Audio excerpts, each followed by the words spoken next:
एक वक्त की बात है, बादशाह अकबर अपने दरबारियों के साथ दरबार में मौजूद थे। तभी उनके मन में एक बात आती है।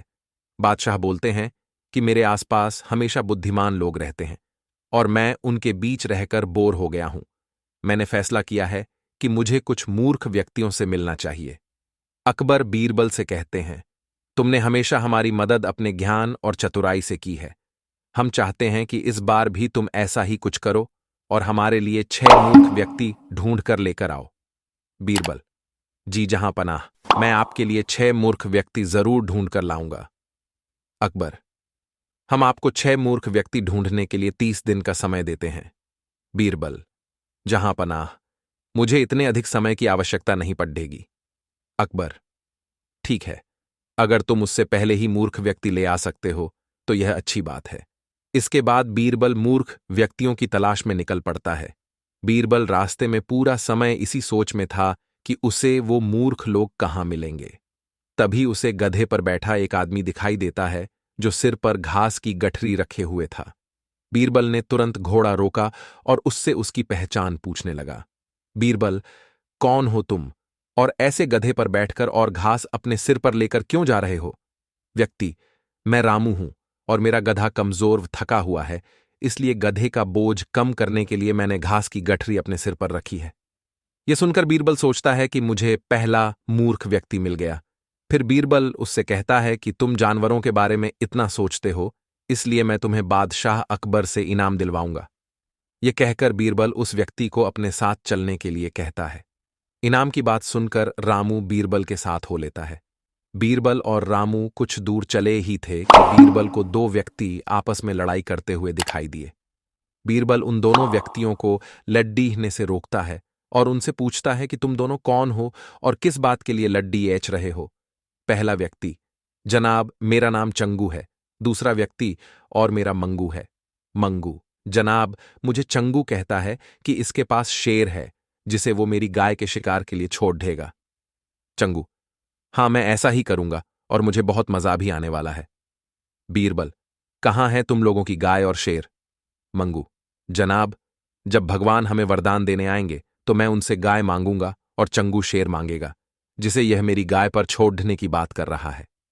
बीरबल, अच्छा ये बात है।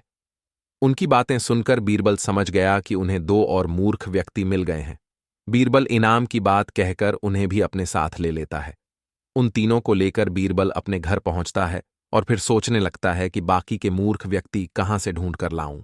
बीरबल उन तीनों मूर्खों को अपने घर में ही रहने के लिए कहकर बाहर चला जाता है। जब बीरबल और मूर्ख लोगों को ढूंढने के लिए बाहर आता है तो उसे एक व्यक्ति दिखाई देता है जो कुछ ढूंढता रहता है। बीरबल उसके पास जाकर पूछता है कि आप क्या ढूंढ रहे हैं?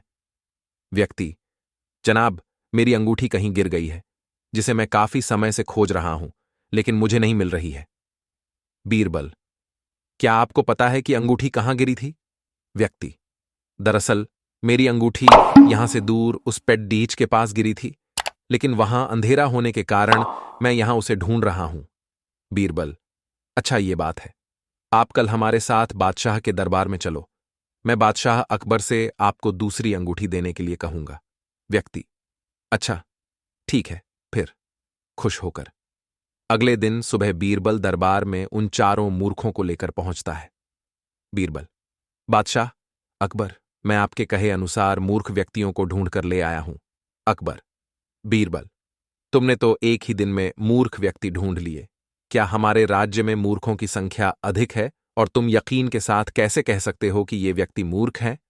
बीरबल ने बादशाह से सारी बातें बताईं। फिर अकबर कहते हैं कि ये तो केवल 4 ही लोग हैं, बाकी के 2 मूर्ख कहाँ हैं?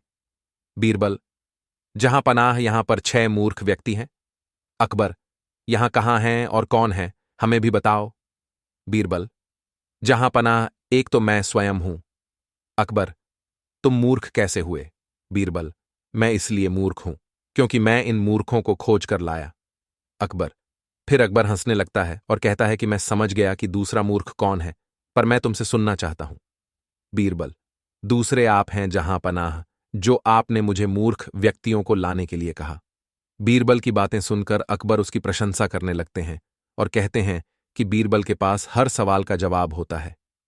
कहानी से सीख, दिमाग और चतुराई से हर मुश्किल काम आसान हो सकता है, लेकिन ऐसे कामों में अपना कीमती समय व्यर्थ नहीं करना चाहिए जिसका कोई मतलब न हो।